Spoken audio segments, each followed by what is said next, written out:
আমরা ক্লাস নিলে আমাদের বাড়িতে পড়াশোনাটা একটু কম হয়, চাপটা কম আসে। আর ক্লাস না নিলে আমাদের তো সামনে পরীক্ষা, আমরা পরীক্ষার রেজাল্ট ভালো করতে পারবো না।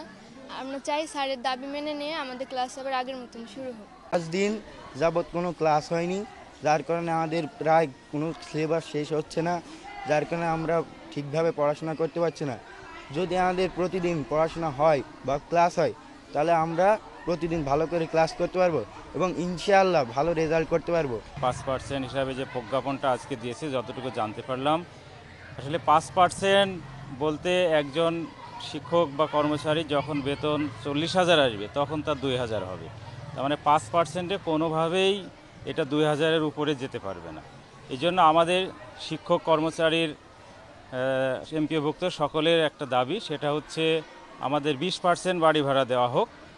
তো সেই ক্ষেত্রে আমাদের শিক্ষক কর্মচারী থেকে একটু সহজে সরকারের যে অর্থনৈতিক সংকট সেটা বিবেচনা করে 10% রানিং অবস্থায় দেওয়া হোক এবং বাকি 10% বাড়ি ভাড়া আগামী অর্থবছরে দেওয়া হোক, সেভাবে আমরা প্রজ্ঞাপন চাচ্ছি।